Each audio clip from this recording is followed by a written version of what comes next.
I will bring the working group meeting of August 28th to order. Please rise and salute the flag.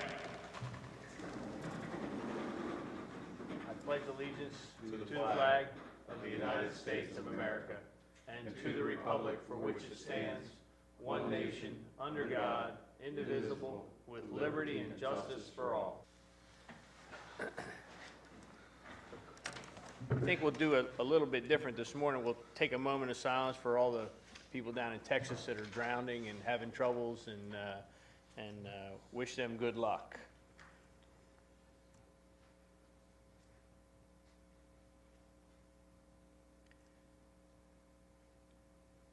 Thank you. And we'll start with wildlife protection.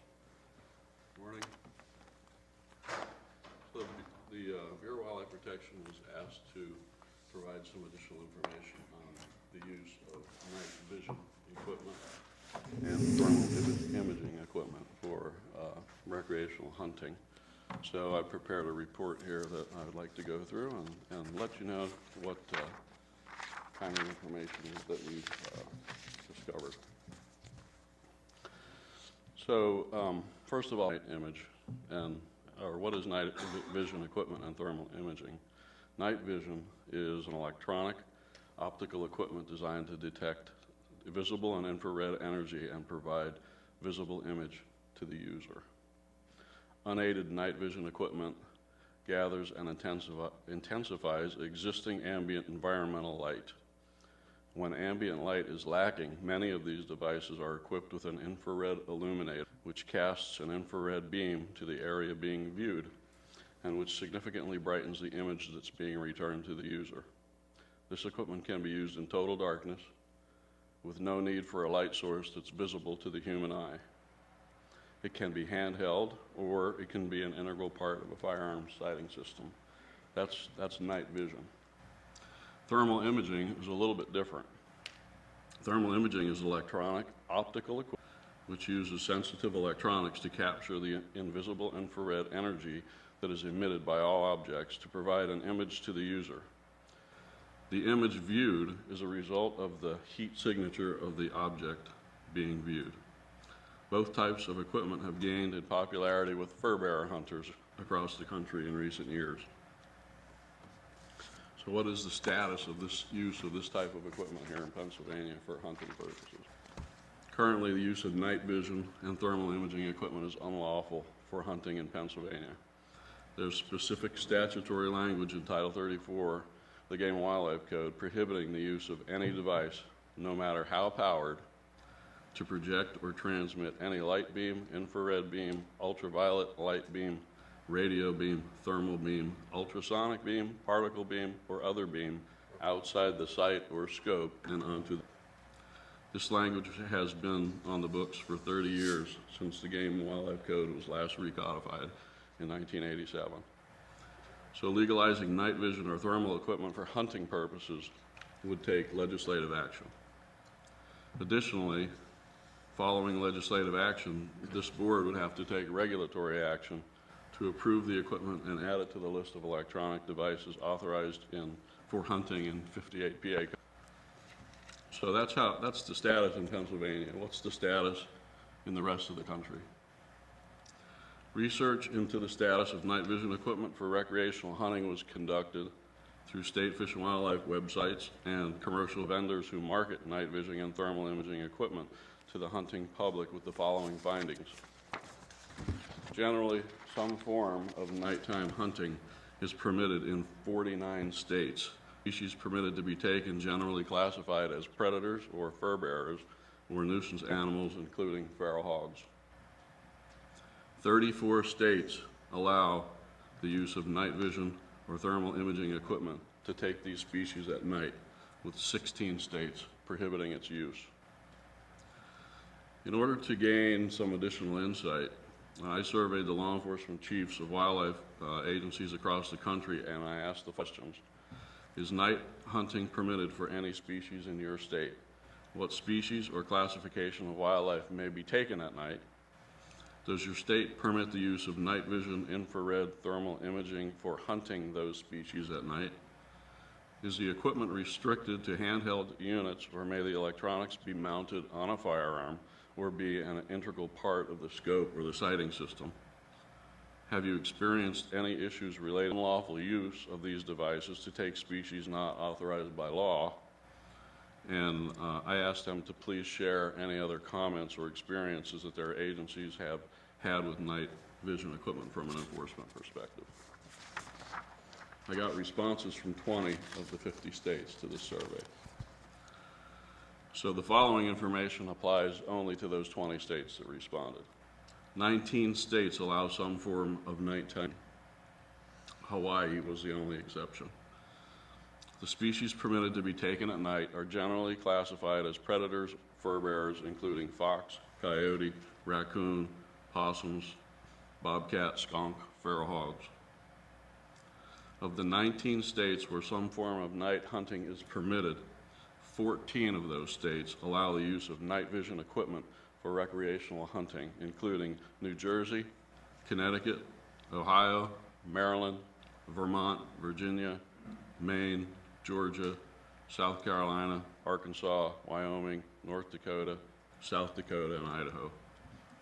Some states restricted the use of this night vision type equipment to private property only, and other states restricted the firearms or the arms and ammunition that could be used to take these animals at night while using night vision, like shotgun only, eliminate the use of the high-power rifles. None of the 14 states that allow the use of night vision equipment for thermal imaging place restrictions on whether the equipment is handheld or if it's mounted to the firearm or an integral part of the scope. There are no restrictions on any of those states. Now, the comments that I received from the chiefs related to their department's experiences with the unlawful use of night equipment are as follows. From Vermont, we have discovered some illegal devices over the years, but nothing in any concerning volume. Virginia reports poaching through spotlighting is still much more prevalent. Little to no cases of poaching with night vision or thermal. Ohio, in some instances, we have apprehended individuals using this equipment to illegally pursue deer at night. Reports of this and actual field contacts or apprehensions have been uncommon. In Maine, yes, we have had cases related to poaching deer, but when a person is convicted of night hunting any other species than the authorized species and they are in possession of night vision or thermal imaging equipment, an aggravated penalty is assessed with an additional $2,000 fine and 3 days in jail, none of which expended. Maine takes their night vision laws pretty seriously. From Maryland, we have had isolated cases involving nighttime deer poaching where night vision scopes have been used on firearms. There is no general concern that the use of these devices is impacting wildlife populations. However, they do raise a significant officer safety concern. It's from Maryland. And the officer and public safety concerns were also by the chiefs of several states outside of the Mid-Atlantic and New England area.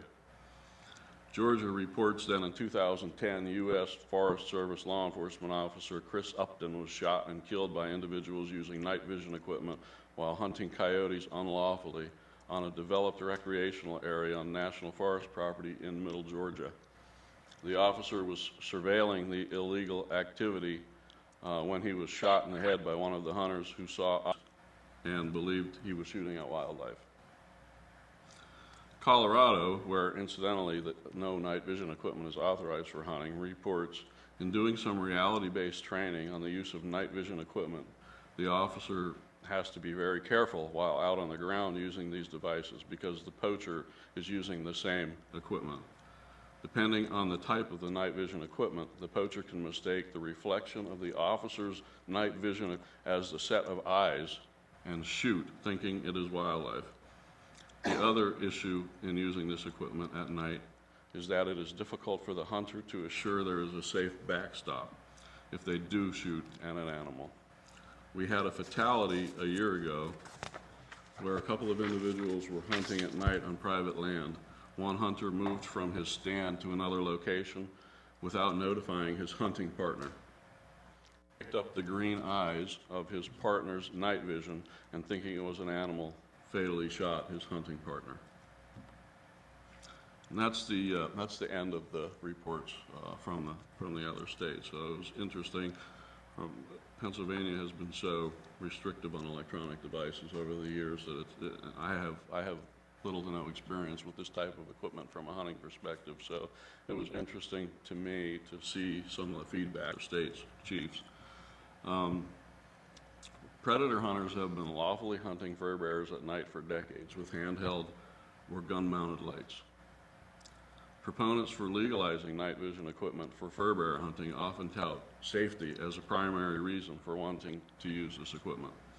However, a review of 35 years of hunting-related shooting incident data, all the way back to 1982, revealed 8 incidents involving nighttime predator hunters where the cause of the shooting was identified as mistake for game or in the line of fire. During that time period, there were almost 2,800 HRSIs, hunting-related shooting incidents, reported in Pennsylvania, and 0.29% of those were related to nighttime predator hunters using visible artificial lights. Another reason that's often raised to lawful use of these devices for fur bear hunting is because it makes target identification easier than with ordinary visible light. However, the data indicates that species identification is not a significant issue with traditional artificial lights. The Game and Wildlife Code requires any person killing any game or wildlife by accident or mistake to report and surrender the carcass to an officer of the commission within 24 hours. A review of 5 years of mistake kill data revealed that nighttime fur bear hunters surrendered the carcasses of just a dozen mistakenly killed fur bears, which were shot in mistake for another fur bearer. Often it was a fox or a bobcat that was killed in mistake for a coyote, which obviously have a year-round season. So that completes my report on night vision and thermal equipment, and I'd be glad to address any questions that you have. I listened carefully to what you said, so I like the idea that we're, segregating night vision from thermal. What I didn't understand is you said in Title 34, we can't project a beam, but it sounds to me like thermal is really just taking the heat signature and bringing it back. So would the thermal actually be legal under Title 34, or is there something else that I missed?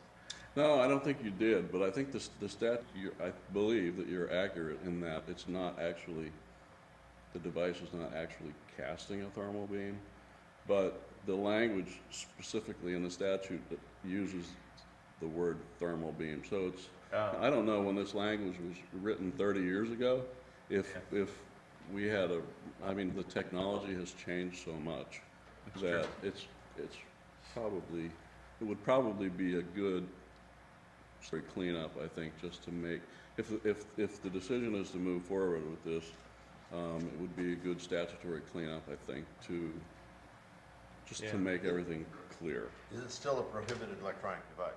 Yes, it is. So it doesn't matter, the projection part doesn't matter because it's an electronic device.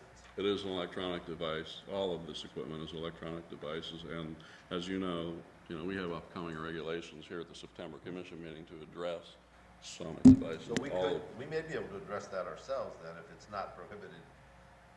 Specifically in. Yeah, I guess you'd have to, but if it says thermal, you'd have to get that. It's a very, ruling on that, I guess. yeah, it's very, I can have legal counsel take a look at it, but it would be, I believe, in the interest of clarity, to have a statutory change that would clean up some of that language and make it perfectly clear that the agency has the authority to address this issue, and which we can do then in Chapter 140. Would the staff recommend that we seek that authority?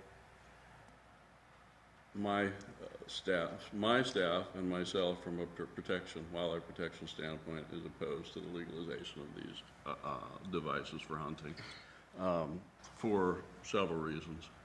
One of the reasons that was brought up in my report is the officer safety issue. Officers arriving on scene at nighttime at 3 o'clock in the morning in a field where the farmer had just reported shots being fired, who arrives and sees absolutely nothing,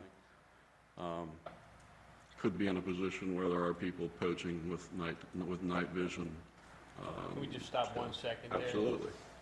Legalization of this product has nothing to do with whether or not it's going to be utilized for poaching. So utilize it for, fur bearer or for varmint or whatever we're going to do there. Right. The guy that's going to go out there and poach with this, he's not going to be affected by that anyway. He's going to poach on his own, whether you give him permission to utilize it for one thing or not. Mike, right, yes, sir. I try to separate the two because we're trying to take legal use and add it to illegal use and try to combine the two and make it one, and you can't do that. So. My concern is that right now, there's legitimate use for any of this type of equipment in the hunting world in Pennsylvania. Have we caught anybody with it? Not to my knowledge, no. But my concern is that the legalization in some aspect of this equipment the proliferation of these devices across the landscape and the availability then, because there is legitimate use for them for hunting purposes, is going to potentially increase for other. Do we know what the cost of these, average cost of it? The costs range widely. I mean, you can buy high-end military spec things for $18,000-$20,000. There are commercially available units that are coming down in price significantly to the point where you can buy some of this equipment for basically what it costs to buy a new sporting rifle, rifle. Will get you some night vision. So the average guy is not going to go out there and spend the money for it then, but the guy that's serious about his varmint hunting may in fact go out and spend the money for it. So I think the quality of what we're looking at is different there. I don't know. Randy, it's interesting, because I think the officer safety issue is one. The other one, though, that I hadn't even thought about was the idea that you can't see with backstop or you can't. You don't know, because all you're seeing is whatever the image is that lit up, especially if it's one where we're looking at the thermal, image being projected off the animal. You don't know what's behind it. That's an interesting, it's like one that you don't think about, but because we'd heard about the officer safety, we knew about the forester that had been shot. I think that was pretty widely publicized. I think the second issue is really maybe even the more with one in a way, because who knows what you're shooting at. There are, I don't have anything here available, but a simple Google search or YouTube search for night vision hunting coyotes or night vision hunting feral hogs will produce hundreds of videos for you to take a look at and get an idea of what type of image that these people or that this equipment will bring back to the people using it. Several people have raised the point of the backstop issue, not being able to identify. It may aid you in identifying your target, but what is beyond your target? That's critical as well. With a handheld artificial light, a spotlight or a red light that the hunters are currently using, animals got to be pretty close. You're going to be able to identify that animal. With this type of equipment, at least from the videos that I've seen available on the internet, is they're watching animals run across fields from hundreds and hundreds and hundreds of yards away. So those are some of my concerns that I have about an uptick in potential poaching once the proliferation of these devices get out there, and especially with a device with quiet, a rimfire rifle or a bow or a crossbow with night vision equipment. As I read the state's feedback, the chief's feedback and they're all saying it's really not been an issue. It's really not been an issue. In my mind, it begged the question: has it not been an issue because it's undetectable? Because of the way that it's conducted. And I don't know the answer to that. Any questions? Comments? All right. Okay, thank you. And just as a reminder briefly about what is coming up regulation-wise at the September commission meeting, for final adoption, we have the final regulatory changes to Chapter 141, which will authorize the use of semi-automatic firearms and air rifles in the special regulations areas, which were preliminarily approved in June. And also the final adoption related to the additional electronic devices for hunting, which includes electronic waterfowl decoys, the heated scent or lure dispensers, and the devices which generate and distribute zone for scent control purposes. Those are the three items that were preliminarily approved in June. Now, I know there was a discussion at the June meeting in regards to electronic dove decoys as well. Those are pretty much in the same, fall into the same category as waterfowl decoys. They're not prohibited by the feds. They are widely accepted and used across the country. So because they weren't part of the initial package that was voted on, if the board is interested in pursuing electronic dove decoys as part of that same package, then we would have to do a floor amendment at the September meeting in order to incorporate the electronic doves. So We specifically say duck decoys? I think the Says language is waterfowl. electronic waterfowl decoys. My word, or anything. So if And then what you need to be clear about is that it's not for turkeys. Exactly. Amen. By saying waterfowl, that we meant to say it's not for turkeys, but we left out the doves. And then, so we have a pretty light agenda for the September meeting from a wildlife protection standpoint, at least. I do have one staff proposal for a regulatory change. There's been some recent legislative interest in that we're proposing a change to falconry testing regulations. Currently, our regulations only permit the testing of new falconers from January through June, 6 months of the year. And so because of the legislative interest, and there's really no negative impact to staff, we're proposing a change that will allow year-round testing for those that wish to become a falconer and eliminate what is potentially a 6-month waiting period. Very simple change to enhance customer service a little bit. Good. So, all right. Thank you for your time, gentlemen. Randy, before you go, I had one other, somebody posted me, it was regarding the stocking of quail, and they were complaining that they could not stock quail and hunt them just prior to the youth pheasant season. And Brian said it might be because we're not allowed to stock quail on game. They want to stock them on game land. We have directives and executive orders that cover that, cover the stocking of game birds on game lands and the periods when it can be done, and I'll get that information for you and make sure that we have that for that person.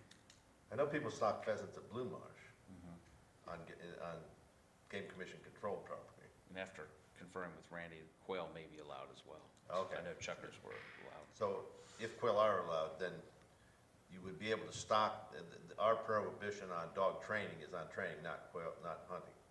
Right, the It prohibition. would not cover if the bird's in season and you're hunting it, you're okay. I will double check with Okay. that and make sure that you have an answer before the end of the day. Okay, thank you. You're welcome.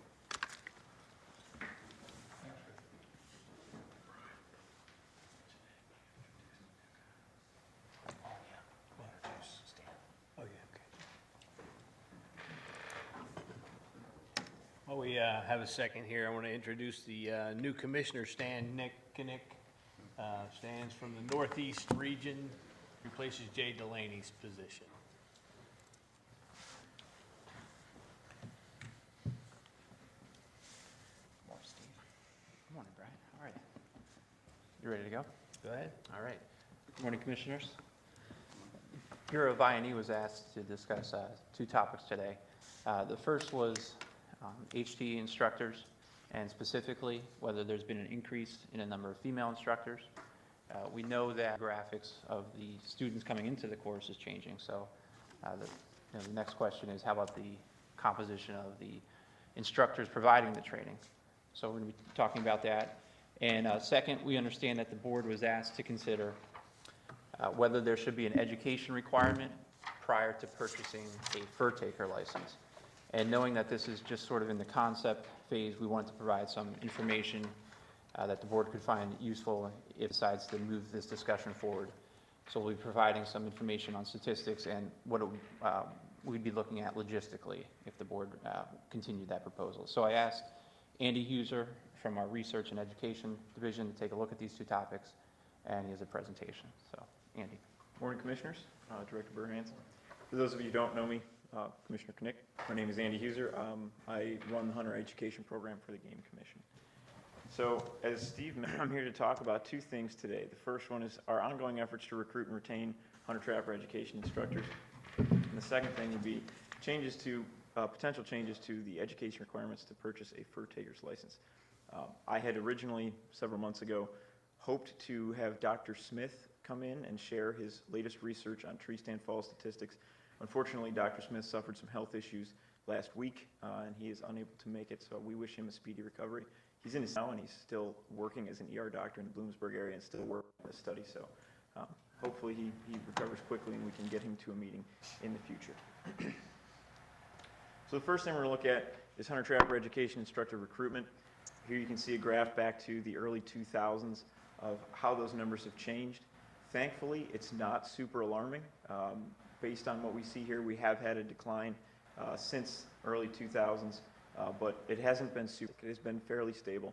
As you can see, there's an up and down. It looks like every other year it goes up, then it goes down again. That is because every other year we conduct a purge of instructors that have not been active or have not met the activity requirements set forth when we certify them as a volunteer. So that sort of goes back and forth. We recruit more, then we wind up losing some to inactivity and for multiple other reasons. But thankfully, it's not as drastic as some other declines in some things that we're seeing. So as I said, instructor numbers are fairly stable, but we have had a significant decline in demand for courses since 2014. So at this point, we're actually exceeding demand significantly by the number of instructors and the number of courses that we have out there. We've canceled quite a few classes in the last several years since 2014.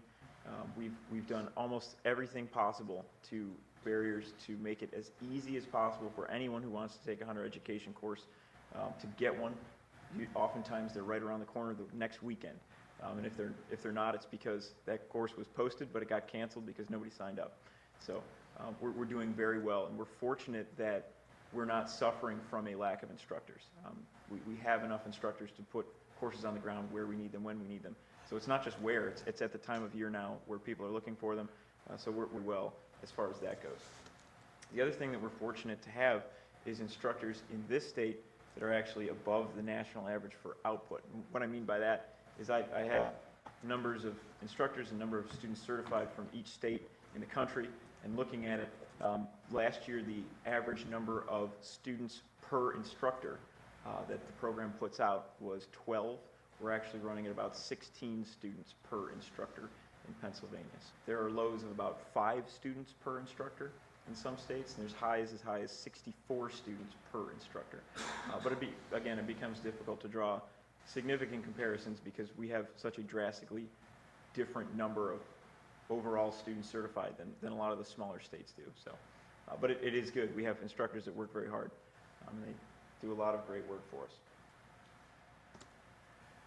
So just because we have enough instructors for now, it doesn't mean we're just sitting there and waiting, because our instructor corps, they are aging. We're going to need to replace that at some point.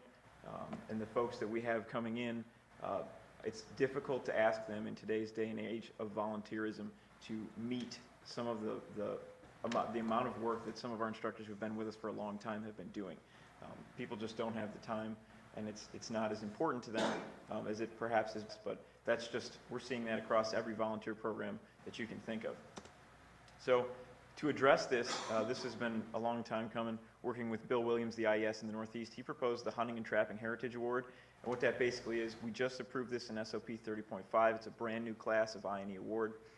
What it is it's an award for current instructors who recruit 3 new fully certified volunteer instructors. So it's not enough to just have them request an application. They actually have on their application that this instructor recruited me. We've been tracking that for a while now.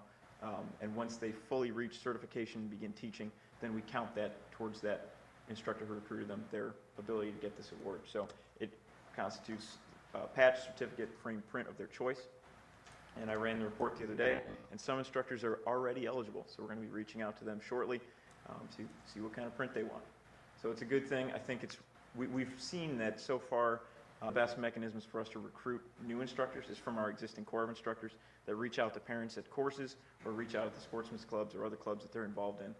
So they're a great tool for us, and I think it's been a long time coming that we should recognize those efforts to do that. And along with that, we have been continuing to streamline the certification process. That's been a bottleneck for some time. We've fully automated the approval system. There is no mailing back and forth of forms electronically. We have an instructor management database that is excellent. It's great to reach out. We worked with BATS 2 years ago to continue to develop this system and make it what it is. But it's a great outreach tool. It helps us to reach out to instructors quickly and easily, and hopefully we can continue to improve the process that gets these people certified.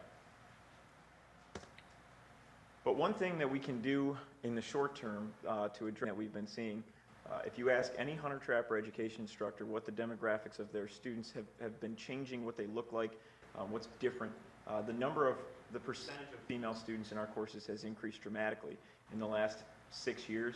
From 2010 to 2014, we gained about 2% every single year. So that was a 10% growth over that time period. We've started to tail down since then, but it'll be interesting to see what changes this, when it changes. But the important thing to realize here is that this happened without us doing anything. This is a totally organic thing that's happening just because of a change in the culture of hunting. It is now more welcoming. We did a focus group of female hunters a while ago, and some of the women in there who are middle-aged hunters said, I just started hunting recently because when I was a girl, it's just not something that girls did, but now it is. So that's been a culture change, and we can't take any credit for doing this. This is happening all across. But the one thing we can do to assist with this, anybody who has taught a course could tell you that female students are more comfortable, they learn better, they're more attentive when they have an instructor who is also female. So what we can do in the short term is try to reach out to our female hunters that are out in Pennsylvania and try to get them involved in our program. So as it sits right now for our instructor demographics, female instructors in the HTE make up 7.6% of all certified instructors. But 46% of those were certified just in the last 5 years. So again, this seems to be something that is happening organically without us doing anything.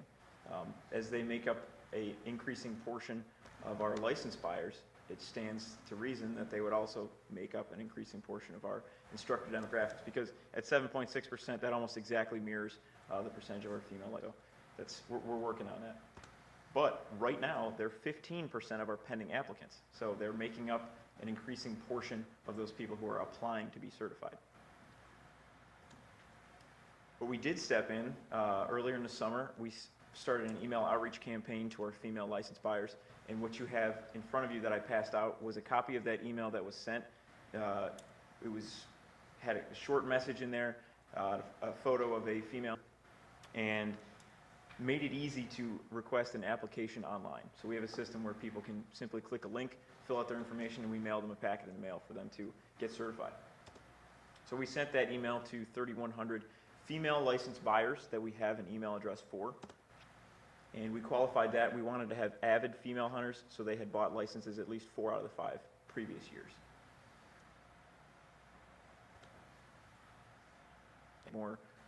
Make you more comfortable, make it easier for you to become an instructor for us.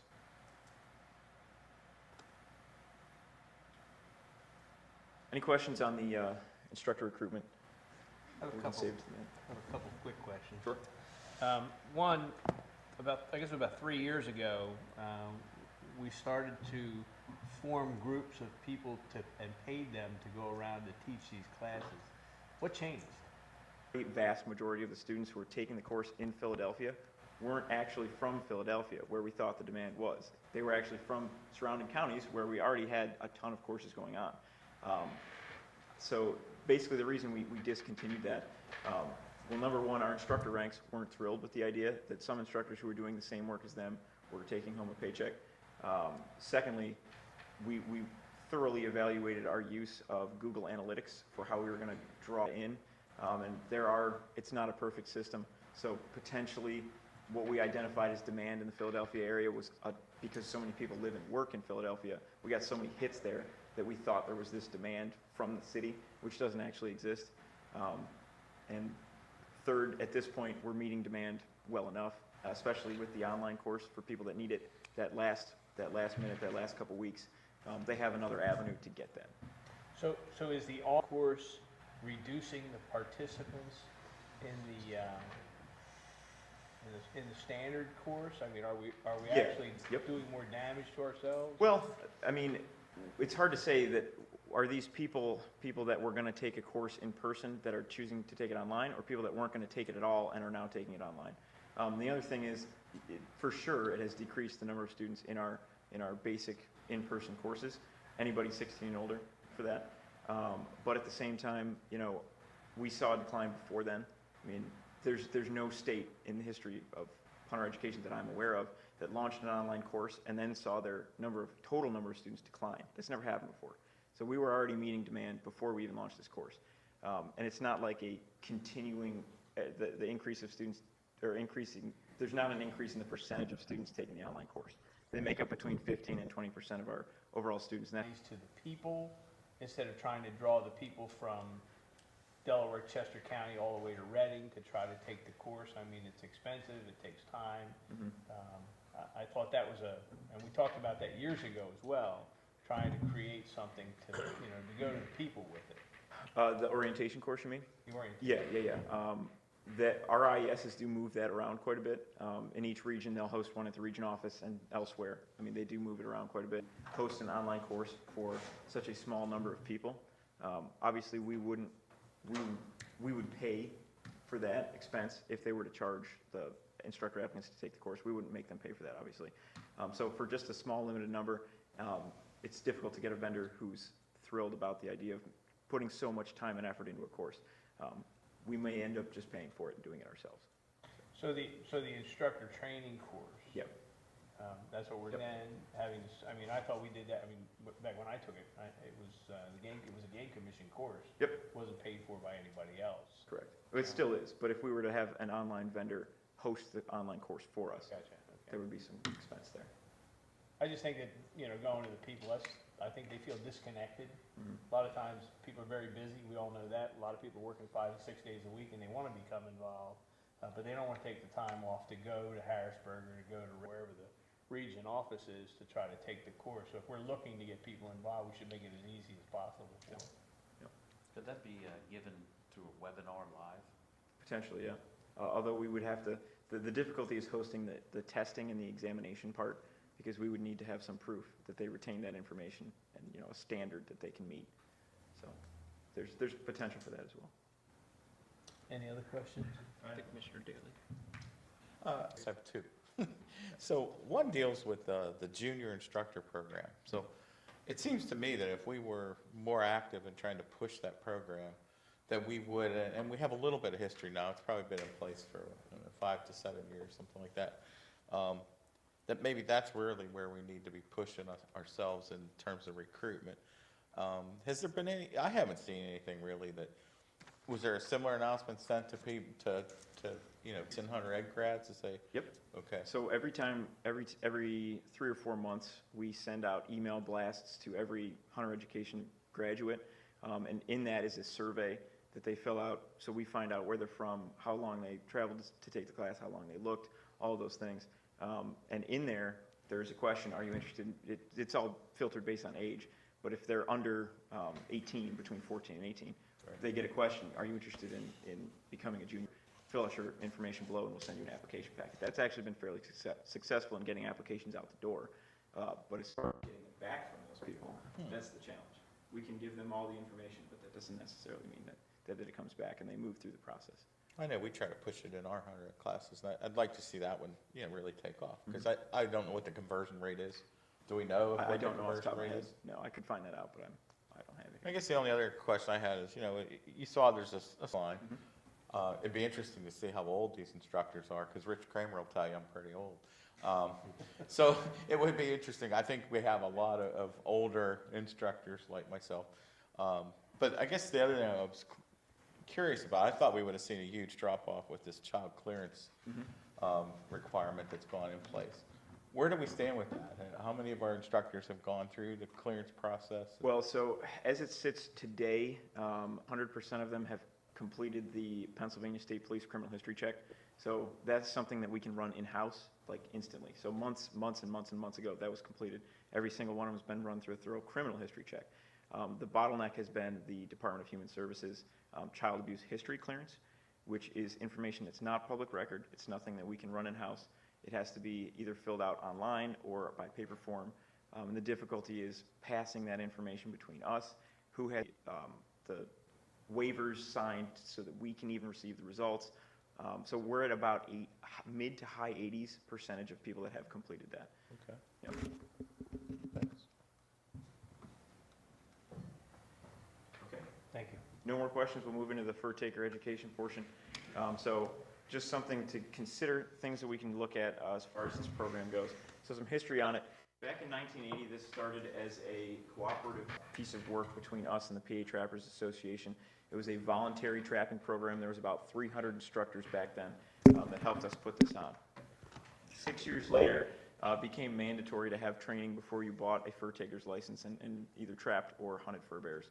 And at the same time, the move was made to combine that with the basic HTE course. And this is a direct quote out of the Hunter Education Instructor's Guide as to why that happened. The move would provide both hunters and trappers to learn together. Those hunters who do not plan on trapping would still be exposed to valuable training. In turn, they could lend further support to trapping's role in wildlife management. So the theory behind that was to get all of the information about trapping and its relevancy to wildlife management in front of as many people as possible. So that changed it from the few hundred to maybe 1,000 or so people who were taking the voluntary program to the 40,000 people who were taking the hunter-trapper education course. And just taking a look at, you know, do we have an issue that needs to be addressed as far as the education of our trappers and potentially things we can address ethically? Here's a graph of the number of trapping violations that we have detected since 1989. So the important thing to remember here is that there are so many variables that go into our citation count. It is very, very difficult to draw any sort of conclusion or develop any. So it'll be interesting to see where it goes from here. But again, this is the number of violations we detected. This doesn't necessarily mean the number of violations that are out there. These are just the ones that we found. So that begs the question, if we made a change today, what is the program's actual output? What are we capable of producing with the successful fur taker program today? If tomorrow it was changed so that in order to get a fur taking course, since we started the program back in 2010-ish, so only 42 locations are out there that have hosted these, and they have an average capacity of 24. So that doesn't mean an average enrollment. That's what these facilities are capable of holding on average for these courses. And on average, there's 3 instructors that teach each of the successful fur-taking courses that we put on the ground. And the average instructor teaches 1 class per year. Many more than that, but there's quite a few who don't often teach. They don't teach once every year. So assuming, now there's a lot of assumptions here obviously, but assuming an even distribution of demand for the courses, meaning that North Central instructors taught all the courses they wanted in the North Central, Southeast instructors taught as many as they wanted, and they were all full, the total maximum output would be 79 courses and 1,900 certified students without any help outside agency or any sort of incentive or push or direction for us to really amp these numbers up. That's what we would be capable of at maximum output. And consider that 122,000 people purchase a fur taker's license or the privilege, whether it's in a combo license or what have you. That's a lot of people. And the other assumption is that each of those 42 locations would host 2 courses a year to reach that course threshold. So there's a lot of assumptions here, but really that would be our maximum output that we have the capability to produce at this point in time. So With that, I have no more, and I would be happy to take questions about the fur taker program.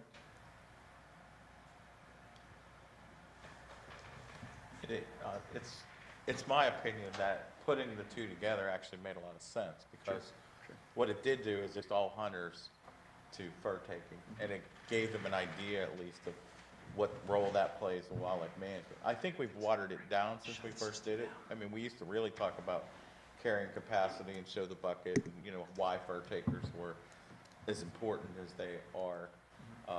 I mean, we could relook at how we're doing it, but there actually should be some exposure to the average hunter ed student to fur taking. So even if we went out and have a separate fur taker class, I really think we would have to retain some portion of that in the general Absolutely. hunter trapper ed. I don't know if we would call it that anymore. Right. So, and how many like first time fur takers are there in any year? That's a good question. So, yeah, you're saying if we were to grandfather all of those 122,000, I'm not certain. I would think that this capacity though might be enough to deal with the first time fur takers. Potentially, although there's a lot of juniors that sold. I'm not sure how many of them are. Gonna Just use the coming fur in. taking part. Yeah, it's several thousand. Okay. I know in discussions with the Pennsylvania Trapper Association, who requested this be reviewed, their concern was, you know, with the changing in demographics in the state, which exposes potentially trapping under more scrutiny, and some of the issues that have happened just recently that hit the news. They were very interested in looking at this opportunity to increase training, and also even taking to like some of the Canadian provinces do, where they actually teach people how to deal with the furs, how to skin, and provide them more skills to do a better job out in the field. Our skills-based courses really haven't done well. If you look at like successful turkey hunting, people are not opting to take many of them. Yeah. Any Thank voluntary goodness. course has suffered. Yep. The only advanced curriculum that there really is a demand for is cable Strength, strength. right, core. If anything, we're probably not meeting the demand there. There's probably more demand than what we can provide. So if we were to take that up a level and require it for any fur taker, I think as Andy pointed out, logistically, we would have a hard time getting there. And probably realistically, we'd have to look at an online course to meet the demand. When we looked at the cable restraint, I know that was mandatory, and I know that we were not set up to meet that demand. The people in my area that were traveling 75 miles just to pick up that cable restraint class. I guess part of the concern me is it's mandatory. We'd have to get the mechanism in place to provide the service before we jump off that bridge. Okay. Thank you, guys. Thank you. Take a break. Yeah, we're gonna take about a 15-minute break, and then we've got a problem with the system and sound, so while we're doing that, I think they're gonna fix that.